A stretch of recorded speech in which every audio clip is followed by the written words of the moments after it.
Ahora sí. Good morning, everyone, and start the first session in history of nursing, women and the sanitary profession. We start with Professor Miriam Morlans-Laneu. Is professor of University of Nebrija. He speak with the history of my wife. When you want, Miriam. Muchas gracias, Taira. Bueno, agradecer al comité organizador científico y la Universidad de Nebrija la oportunidad de acercar hoy un poquito la historia de la profesión de matrona. Nada, para comenzar, me gustaría nombrar una cita del doctor Antonio Medina del siglo XVIII sobre la profesión de partera o comadrona. Esta cita está extraída de su obra Castilla Nueva, útil y necesaria para instruir a las matronas, que es un manual de obstetricia mandado a publicar por el Real Tribunal del Protomedicato en el siglo XVIII. Y en esta cita Antonio de Medina dice que de estas, las matronas o parteras, aunque no es fácil averiguar el origen, no se debe dudar que su necesidad tiene casi igual antigüedad a la del mundo. Lo que nos viene a decir Antonio Medina es que es difícil conocer el origen exacto de esta profesión, pero que su necesidad está intrínsecamente ligada a la historia de la humanidad. Tan larga es la historia de nuestra profesión, de la profesión de matrona, que ha podido adquirir diferentes nombres a lo largo del tiempo. El más antiguo que se conoce, y si me lo permiten el más bello, es mujeres sabidoras, pero ha adquirido otros nombres como un falotomoi, que está asociado a ese clampaje, a ese cortar del cordón umbilical, esa separación del bebé y la madre, la palabra madrina, que luego explicaré, partera, comadre, ama de parir, comadrona, profesora en partos, y ahora actualmente el que más se utiliza, la palabra de matrona. Dentro, un poco por dar un vistazo a todo el recorrido histórico, ¿no?, de la profesión de matrona de una manera breve, pues dentro de las civilizaciones, de las culturas antiguas, una de las que resulta más enigmática es la civilización egipcia, ¿no? En la civilización egipcia la medicina era una mezcla entre rituales mágicos y conocimientos que estaban plasmados en papiros, ¿no? Y uno de los papiros que habla ya de deidades relacionadas con el parto es el papiro de Westcar, también conocido como papiro de Berlín, y en él se encuentran varias deidades, como decía, relacionadas con el parto, como puede ser Heket, con su simbolismo anfibio, representada con una cabeza de rana, porque era la diosa partera que presidía los partos y que ayudaba a los recién nacidos en su primera respiración, ¿no? De ahí el simbolismo anfibio de ese nacimiento y el haber estado en un medio acuático, ¿no? Y luego también tenemos a la diosa, se cita en los papiros, a la diosa Meskenet, que era la diosa protectora del nacimiento, que se la representaba casi siempre con un ladrillo, con una cabeza de mujer, y otras veces también se le representaba con una mujer con un símbolo de útero de vaca en su tocado, ¿no?, muy ligado al parto y a la obstetricia, como decía. Aquí os muestro unas imágenes también de la civilización egipcia. En la primera de ellas podemos ver una escena de parto en el templo de Armand. Es una escena de parto de Cleopatra en el que se ven 6 mujeres, 3 en el lado derecho en cuclillas y 3 en el lado izquierdo que están levantadas. Una de ellas le levanta la mano a la mujer parturienta y con la otra mano parece que está masajeando el pezón para conseguir una eyección de la hormona oxitocina que iba a conseguir producir más contracciones, algo que hoy en día, de otra manera, lógicamente, también se sigue haciendo en la línea de obstetricia.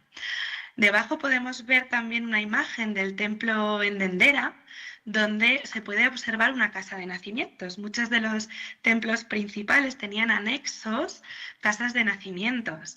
En estas casas de nacimiento, espero que en la foto se pueda ver bien, se aprecian unas columnas que lo que intentan es representar cuando la diosa Isis dio a luz a su hijo Horus entre unos juncos en el río, ¿no? Entonces intentan representar un poco esos juncos y esa intimidad y esa protección de Isis cuando dio a luz a su hijo. Y luego tenemos al lado una imagen de una silla de partos del antiguo Egipto. Esta silla de partos, salvando las distancias en materiales, en forma, no difiere tanto con las actuales. Esta silla de partos está extraída de un grabado del templo de Kom-Ombo y se representa por 4 ladrillos sobre el que se sentaba la parturienta para el expulsivo. Y parece que tiene como un doble simbolismo los 4 ladrillos, ¿no? Por un lado, parece que representa 4 deidades relacionadas con el parto, pero también con los 4 puntos cardinales. Y como digo, pues bueno, a día de hoy no difiere tanto, ¿no?, de las sillas de partos que usamos en obstetricia. Si pasamos ahora a la civilización de Grecia, no puedo dejar de citar a Sócrates, ¿no?, al filósofo Sócrates, que su madre, Fenerate, era matrona. Y él, bueno, todo su famoso método socrático, la mayéutica, procede originariamente de la palabra del arte de parir, de la partera, ¿no?, de dar a luz al conocimiento a través del diálogo, un poco en esa semejanza con el oficio de matrona que tenía su madre Fenerate. En esta época inicial de Grecia, las mujeres tenían, para poder ser matronas, tenían que tener una cierta edad y tenían que haber sido madres. Y además era como una mezcla también entre medicina y superstición. Más adelante, en esta civilización grecorromana, aparece un reconocido médico, Sorano de Éfaso, que extrae un libro, un manual de obstetricia que se llamaba Ginaqueia, y ya en este tratado, Sorano de Éfaso da lugar a unas características que son necesarias para que las candidatas puedan ser matronas, que no tiene que ver con la edad, no le da ya tanta importancia a la edad, pero sí que describe que estas mujeres deben de tener que saber leer y escribir, gozar de buena memoria, amar su trabajo, ser respetables y que no contasen con ninguna discapacidad sensorial. Tenían que tener una buena vista, un buen oído y un buen tacto para poder ejercer bien la profesión de matrona, y a su vez tenían que tener unos buenos brazos y unas buenas piernas, ser sanos y robustos para poder sostener a esa madre y a ese recién nacido en esos cuidados y en ese momento del nacimiento. Sorano de Éfeso ya ejercía en Roma, y si paso ahora un poquito a hablar del Imperio Romano, aquí ya encontramos grabados de bajo relieve romano de matronas atendiendo partos y de matronas atendiendo placentas, ¿no?, la expulsión de la placenta tras el nacimiento del bebé. De forma curiosa, se citan los escritos que las mujeres, las parturientas, tenían que tener el pelo suelto y sin ataduras, porque si no se podían encontrar dificultades o obstáculos las matronas del Imperio Romano para la extracción de la placenta. Y luego en la foto de la derecha, lo que os quiero mostrar también dentro de las deidades del Imperio Romano es la imagen de Juno Lucina. Juno Lucina era una diosa romana protectora de los partos y de la madre de las familias, porque en Roma las madres de las familias también se denominaban matronas. En honor a Juno Lucina se hacía una celebración que se denominaba Matronalia, que era una fiesta exclusivamente femenina de mujeres embarazadas, en su mayoría, que acudían para pedirle un buen parto, un buen nacimiento a esta diosa romana.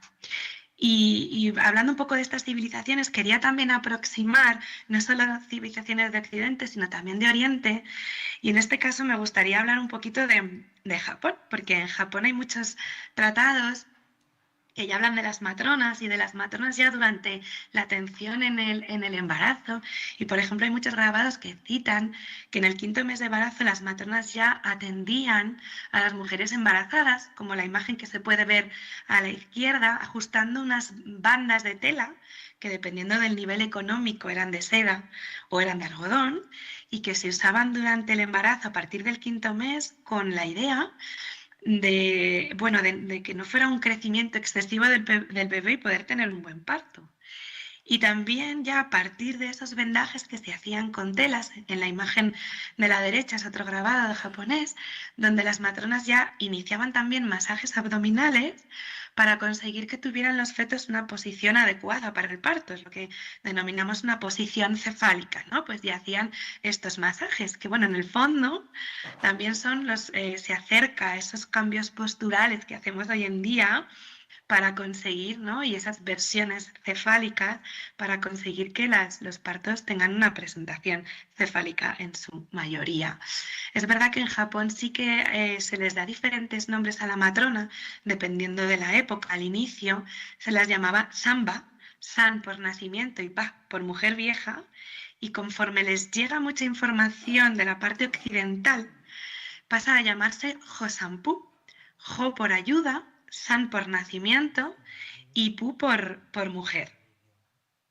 Visto un poquito estas civilizaciones antiguas que quería un poco resaltar, ¿no? por curiosidades en relación a la historia de la profesión de matrona, me gustaría también hablar de manera muy breve sobre el inicio de la enseñanza del oficio, porque bueno, ha sido una enseñanza del oficio que ha pasado por numerosos cambios. Entonces, me gustaría citar algunos de ellos, ¿no? En 1790, con la creación en España, con el auge de la cirugía y la creación en España de los Reales Colegios de Cirugía, en Madrid se funda el Real Colegio de Cirugía de San Carlos en 1790 y en él se funda una cátedra de partos.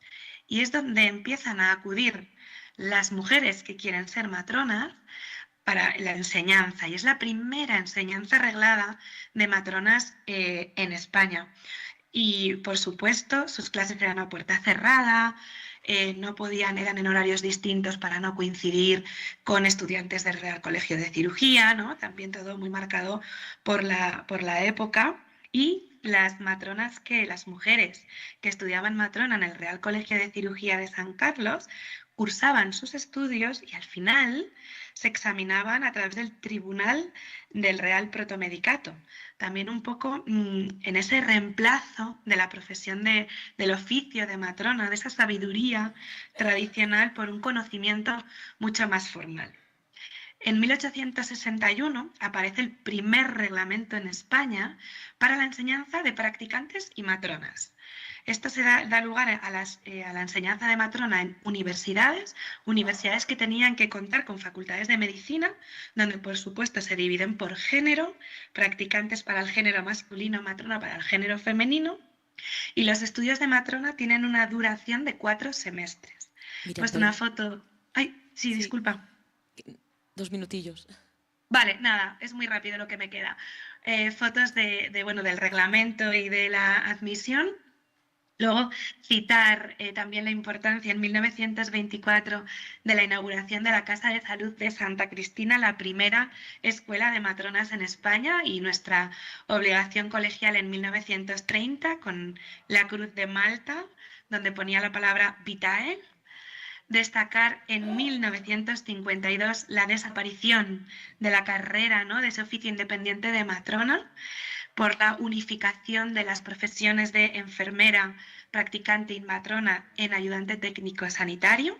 Ahí es cuando desaparece la carrera independiente y se convierte en una especialidad de 1 año de asistencia obstétrica.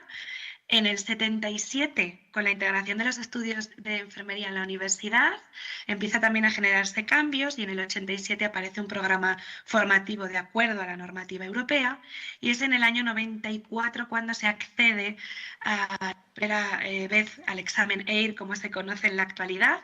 En el 96, os pongo una foto del primer examen, la primera promoción de matronas que cursó del 94 al 96 a través del examen EIR hasta la actualidad, que es como accedemos a la especialidad. Y no citar simplemente que había parteras reales, ¿no?, dentro de la vida de muchas mujeres de la realeza, tenían su propio, eran muy fieles a las parteras reales.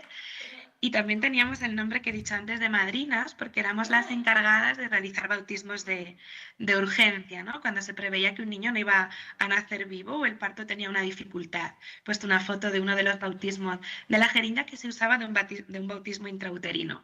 Y nada, para terminar, pues simplemente ya en el 31 en España había un seguro obligatorio de maternidad, donde se citaba el ajuar de partos que se entregaba en las farmacias hacia el final del embarazo. Y bueno, pues también os quería mostrar una bolsa, ¿no?, con un estetoscopo de matrona y todo el material que se llevaba, más el que adquiría en sí la parturienta en esas farmacias, en el ajuar de parto. Y bueno, las competencias actuales que, como ya conocerán de la matrona, pues se encargan, ¿no?, de la salud sexual y reproductiva de la mujer en todas sus etapas.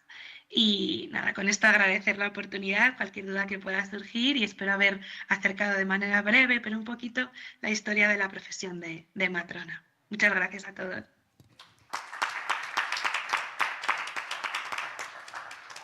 Muchísimas gracias, Miriam.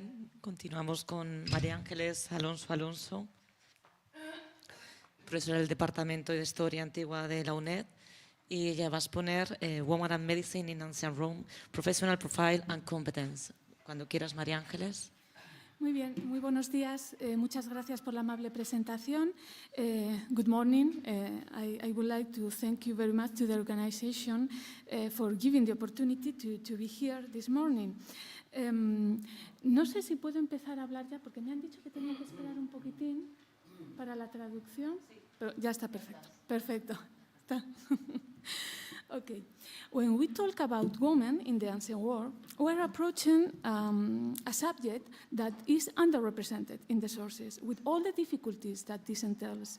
This is also the case of women who practice medicine in ancient Rome, whose presence in the sources are limited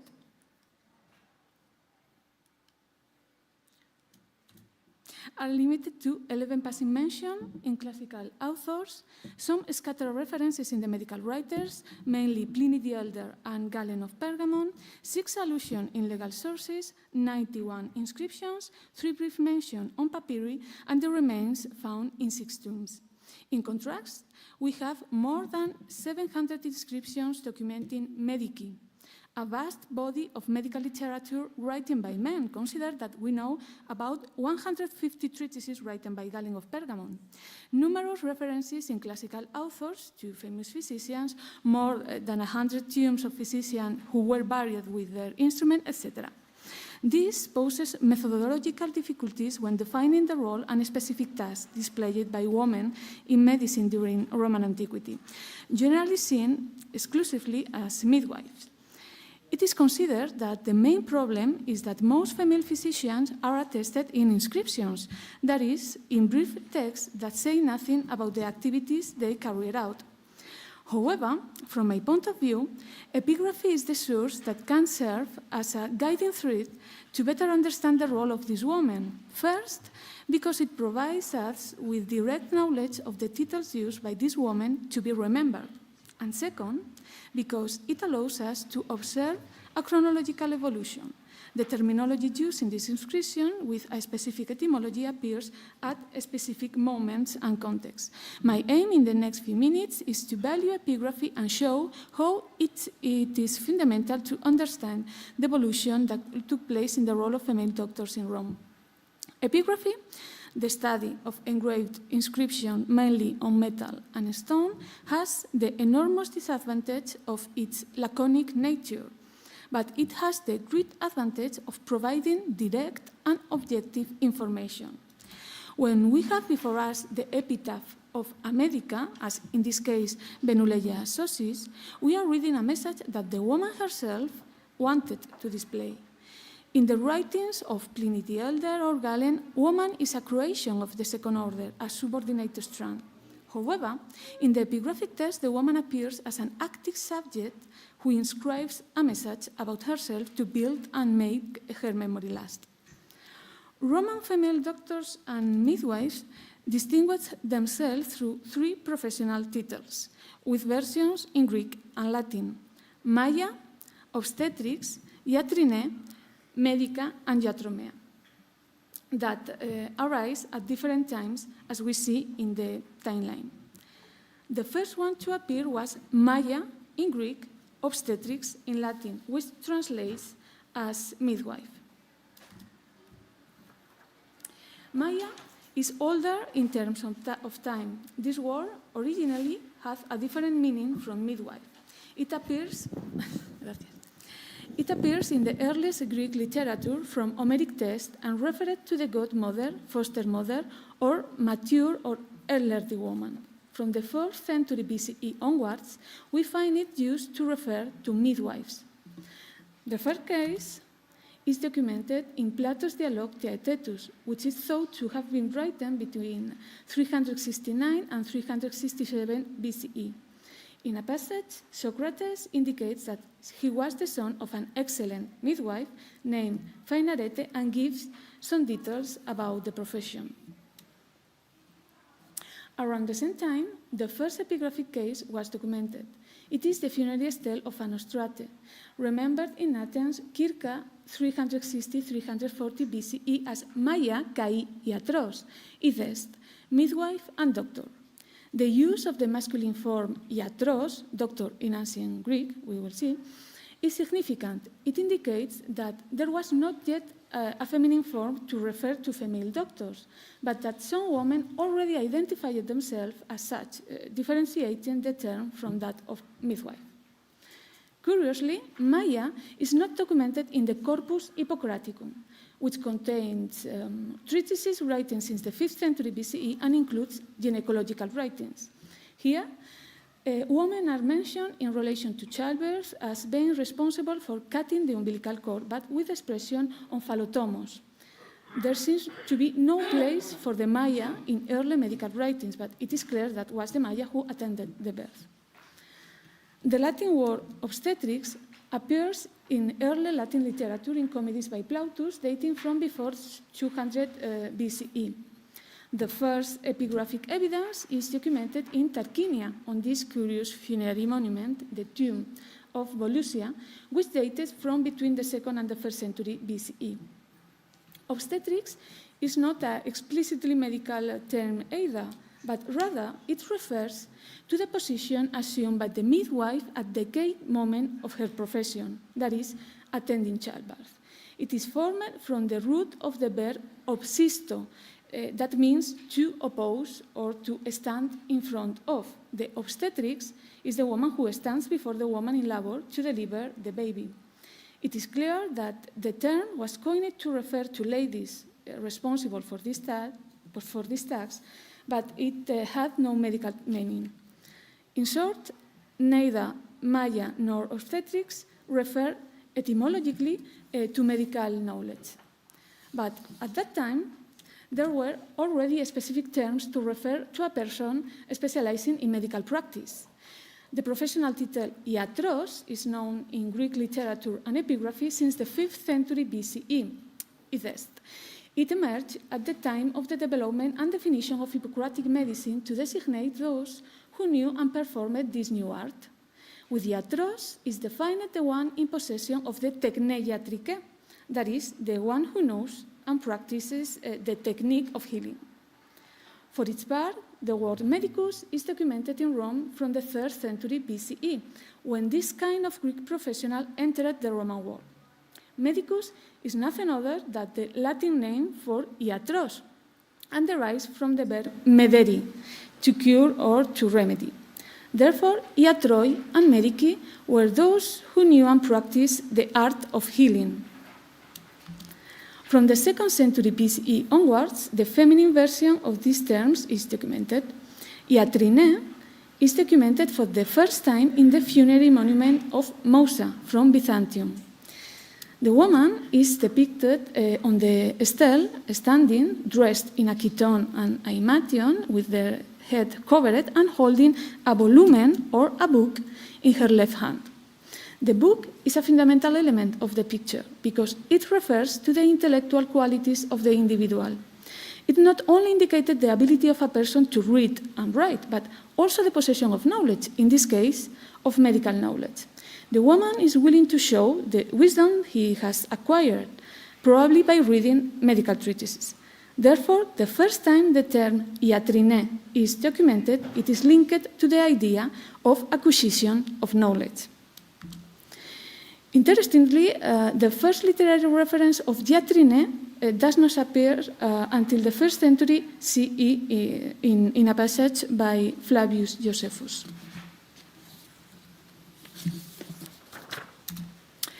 The term medica appeared in the 1st century BCE in 2 inscriptions. One comes from Pisaurum, present Pesaro, in Italy, and the other case is the quipus we see in the image, found in Rome.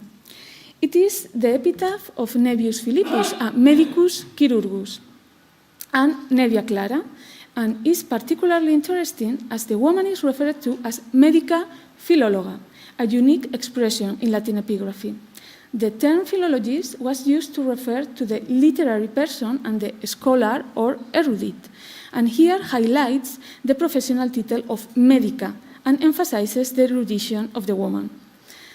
There are very few instances of medica in literary sources. We must also wait until the late 1st century CE, also the Flavian period, for the first literary mention of the term in an epigram by Martial. Otherwise, the word medica does not appear in legal sources. Many researchers considered that all the terms, Maya, obstetrics, iatrine, and medica, referred in any case to the same professional, women who treat mainly other women and especially on women's issues and childbirth cares. But if there were women who assumed the feminine form of iatros and medicus as their professional title, it must have been because some women wanted to differentiate themselves from obstetrices, and the terms were non-synonymous. The epitaph of Publicia Procula that we see now on the image is the proof that this was the case. In the first half of the 1st century CE, when both terms were commonly used, this woman identified herself as medica idem obstetrix, undoubtedly because she wanted to refer to a different activity with each one.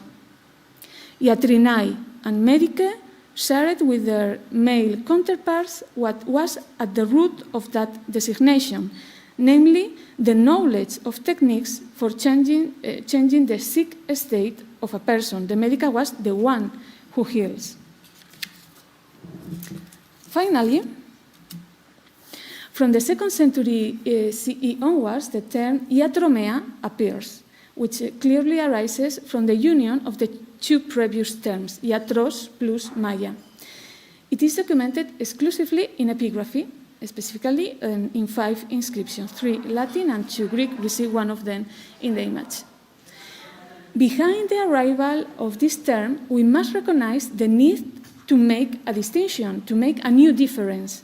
The epigraph of a woman who defines herself as iatrine and iatromaia highlights that these were 2 different titles.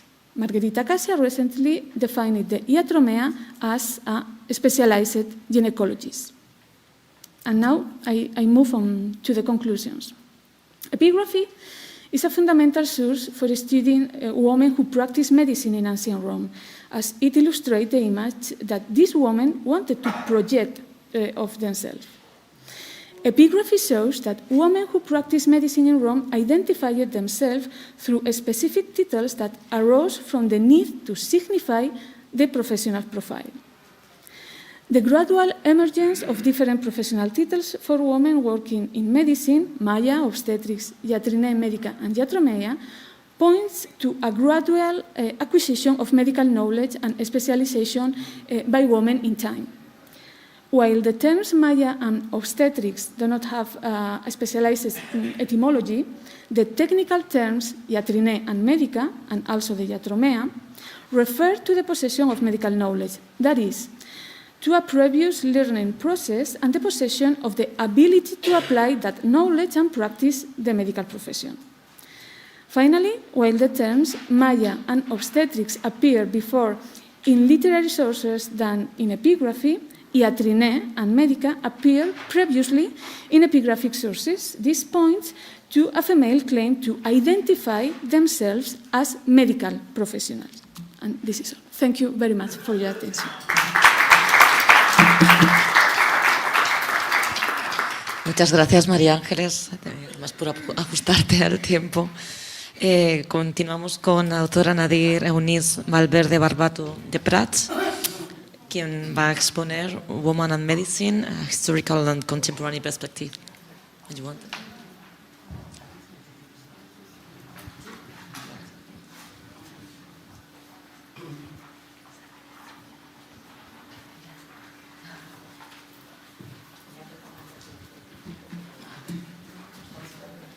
no sé.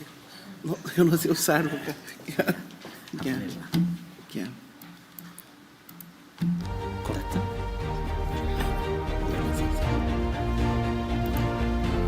Aquí está el puntero. No sé hacer bien.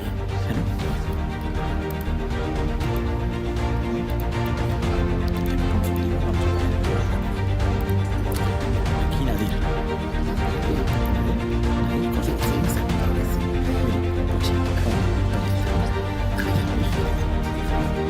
That's okay. There's no one. Okay.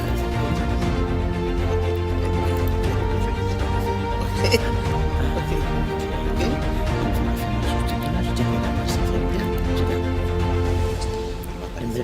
En breve la pongo. Voy a poner en español. Está aquí. En inglés. Yo voy a hablar en español. Se puede poner en inglés si quiere. No, lo voy a traducir en español a inglés. Voy a hablar en español. Exacto.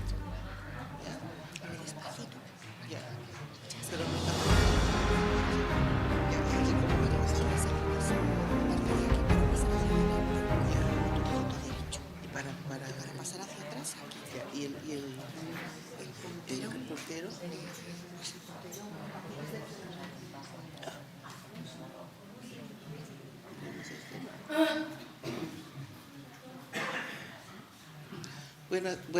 Buenos días a todos. Es un inmenso placer estar acá presente en esta presentación. Solo el puntero. No, por favor. es aquí, con el ratón. Tiene que ser con el ratón. Ya, está Ahí bien. Ya. le den a usted cualquier cosa que Ya, apunte. está bien. Bueno, es un inmenso placer estar acá en este Congreso de Historia de la Medicina y quiero inicialmente agradecer a toda la comisión organizadora, al comité organizador, en nombre de la doctora Dana, por estar acá presente y por estar en esa linda ciudad, la ciudad de Madrid, que es una ciudad es un momento histórico para nosotros estar en este momento acá. Me voy a referir un poco, en esos pocos minutos, a la historia de la mujer en la medicina, con una perspectiva desde la parte histórica hasta la parte contemporánea. Primero quiero, para felicitar a la presentadora anterior por la parte histórica que hizo de la mujer en la Grecia antigua, en Roma, en los egipcios. Ahora me voy a tener a un poco más moderno, más reciente, ¿no? Para adelante, ¿no? ¿Aquí? Aquí ya. Perfecto, ¿no?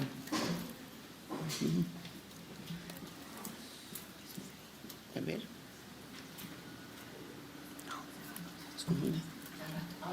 ¿Ya? Y ahora, sí. Ya, ¿es el segundo? Ya. Sí, yo me gusta mirar más allá. Pero prueba a ver, por favor. Ya, sí, se funciona, ¿no? Ya. Sí, perfecto. Ya, perfecto. Ya. Bueno, hablando entonces de la mujer en medicina, vamos a hablar de las pioneras en la medicina, las primeras médicas que se graduaron en medicina. Y las pioneras médicas fueron la doctora, tengo que poner creo que acá, ¿no? El mouse, ya, acá ya. La doctora, yo en esas cosas no soy muy moderna para agarrar el mouse. Creo que está más difícil acá con el mouse. Bueno, aquí puedo mostrar bien. Tenemos dos pioneras que son una americana y una inglesa. La doctora Elizabeth Blackwell, que se graduó en el año de 1849 en Estados Unidos. Es el primer report que tenemos de una médica que se gradúa en el mundo. Y con ella también, en 1865, se gradúa otra Elizabeth, que es la Elizabeth Garrett Anderson, que fueron las que rompieron entonces las barreras para la práctica médica con médicas graduadas en medicina. Ellas tuvieron que vencer una serie de obstáculos, tanto culturales, seguir normas estrictas, para la educación médica era muy difícil que la mujer entrara a la facultad de medicina. En esa época la mujer no podía ejercer medicina. Entonces, con mucha perseverancia, ellas fueron entonces las primeras pioneras. Pero hablando de las pioneras en medicina, pues, no podemos dejar de hablar de Marie Curie, que no era médica, pero fue ganadora de 2 premios Nobel de medicina, uno de física en 1903, otro de química en 1911, y que a través de sus estudios, que incluso le dio los nombres de nombres químicos, Marie Curie trabajó mucho con la radioactividad, y a través de esos trabajos de radioactividad que engrandecieron mucho, mejoraron mucho la medicina nuclear y hicieron que la medicina nuclear hiciera las terapias para la cura de cánceres. Entonces tiene un impacto inmenso en la vida de numerosas, incontables personas. Actualmente también, ustedes saben, el Premio Nobel de Medicina de este año fue ganado por 3 médicos que trabajaron en esa parte del tratamiento del cáncer en varios lugares del mundo. Así que ya con Marie Curie, en 1903, con el ganador del Premio Nobel, se empezó a cuidar de la medicina y la salud de la mujer. Como soy de Brasil, voy a presentar las pioneras en Brasil. En Brasil tenemos 5 pioneras que he traído acá para ustedes. La primera fue la doctora María Augusta Generoso Estrella, que nació en Río de Janeiro. Pero en el Brasil las médicas no podían cursar el curso de medicina. Primero ya no había facultad de medicina, y la primera facultad de medicina fue creada apenas en Bahía. Y entonces las médicas no podían cursar medicina en Brasil, tenían que irse a Estados Unidos a cursar la medicina. Entonces la doctora María Augusta se graduó en el Colegio Médico de Nueva York, que era un hospital de la mujer, en 1881. Entonces la primera referencia que tenemos de una mujer médica graduada en medicina en el mundo, brasilera. Después tenemos la doctora Josefa Águeda Felisbela Mercedes de Oliveira, que en el mismo año, en 1881, también se graduó en la misma universidad, la Facultad de Medicina, el Colegio Médico de Nueva York. Ella no era de Río de Janeiro, pero sí de Pernambuco, que es en el norte del Brasil. Y la tercera que trajimos acá es la doctora Ana Tourão Machado Falcão, que se graduó en el año de 1887, también en la misma universidad. O sea que las primeras médicas brasileñas se graduaron en Estados Unidos. Solamente cuando el emperador Don Pedro II permitió que la mujer entrara a la Facultad de Medicina, que fue en el año que la primera médica se graduó, que fue la doctora Rita Lobato Velho Gomes. Ella se graduó solamente en 1887 y ella era natural del sur de Brasil, del Río Grande del Sur. Entonces, para nosotros, la primera médica graduada en medicina en Brasil ha sido la doctora Rita. Por eso tenemos todo la Asociación Brasileña de Médicas, tiene toda una reverencia por la doctora Rita, que logró graduarse en Brasil. Tenemos más 2 médicas del Río Grande do Sul, que son Hermelinda López Vasconcelos y Antonieta César Díaz, y las 2 se graduaron en la segunda Facultad de Medicina que fue creada en Brasil. La primera fue, como dije a usted, de Bahía, que Bahía era la capital de Brasil en ese entonces, y las otras 2 se graduaron en Río de Janeiro, que después pasó también a ser capital de Brasil. Actualmente la capital es Brasilia, como todos ustedes saben. Bueno, ¿cuál es la realidad actual de la mujer médica, de las médicas en Brasil? Hubo un cambio bastante grande últimamente, porque antiguamente las médicas eran la minoría de graduadas en Brasil.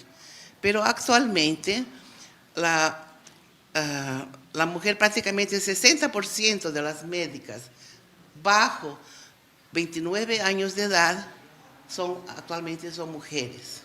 O sea, la medicina en Brasil se está feminilizando. Hay más médicas mujeres, yo creo que en el mundo entero. Pero en Brasil, que es lo que yo traigo, más del 60% de las médicas, o casi 60%, como se ve en el gráfico allá, son de mujeres que tienen menos de 29 años de edad. Ese gráfico fue hecho en 2021, o sea, es algo reciente. Hay también en Brasil un crecimiento de las especialidades que son dichas especialidades masculinas, como por ejemplo las especialidades quirúrgicas, la ortopedia, y ahora entonces hay un crecimiento también en esas especialidades quirúrgicas. Pero a pesar de todo ese progreso, todavía persiste disparidad en relación al liderazgo de la mujer. La mujer médica no llega a altos cargos de posiciones, o sea, no tiene un papel de liderazgo importante todavía hoy, en el día de hoy.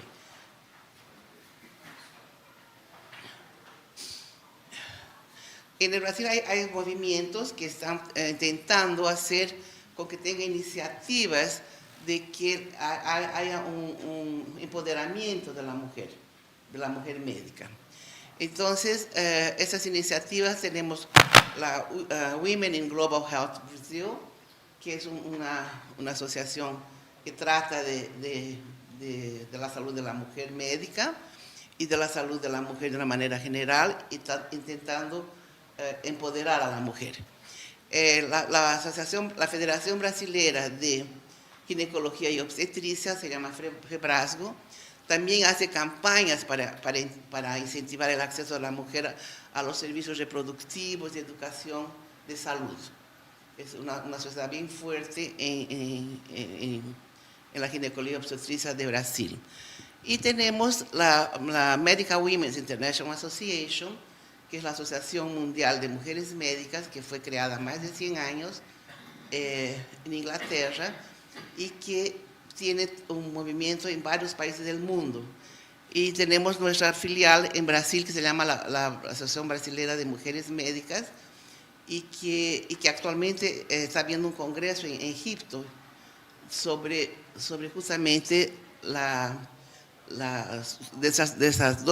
la Asociación Internacional, juntamente con los varios países, tratando realmente de hacer con que la medicina de la mujer no es exactamente, mostrando al mundo que la medicina no es exactamente, la medicina de la mujer no es la medicina del hombre, como la medicina del niño no es la medicina de un adulto en miniatura. Hay síntomas distintos en pacientes mujeres, hay tratamientos distintos para mujeres. O sea, estamos intentando en Brasil y en el mundo entero de tratar de poner una medicina de género en los currículos de las facultades de medicina, porque la medicina de la mujer no es exactamente la misma medicina del hombre joven de tantos años, etc. Entonces, esa es una preocupación que la Asociación Mundial de Médicas y Brasil principalmente tiene con la salud de la mujer.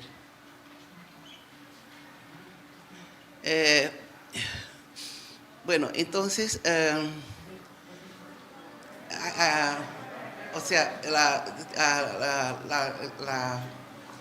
las mujeres médicas tienen un impacto social y científico. ¿Tengo un minuto nomás? Ya. Bueno, entonces yo creo que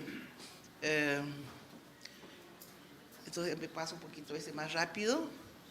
El futuro de la medicina, es siempre, de la mujer médica, ¿no?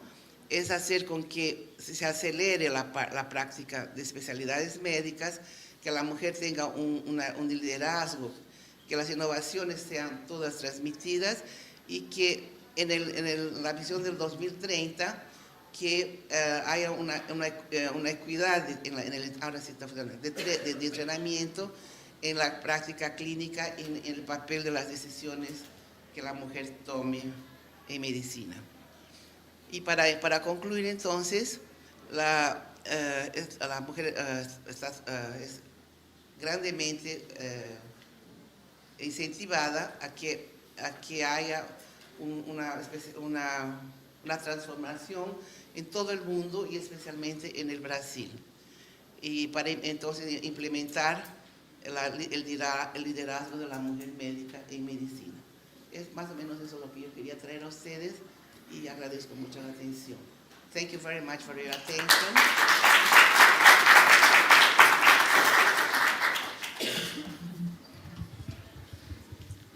Muchas gracias. Gracias a ustedes. Bien, desde la organización me comunican que lamentablemente no va a dar tiempo a un turno de preguntas, con lo cual, bueno, les invito a que aprovechen ahora en esta pausa que tenemos del café para poder realizar pues todas esas cuestiones que seguro le han suscitado las dos. Bueno, tenemos a Miriam online, muchísimas gracias Miriam, y en este caso con la María Ángeles y con la doctora Nadine, que puedan pues bueno, reflexionar con ellas, como digo, sobre aquellas cuestiones que les hayan suscitado cualquier tipo de duda. Muchísimas gracias y volvemos a las 11:15. Volvemos a las 11:15. Gracias.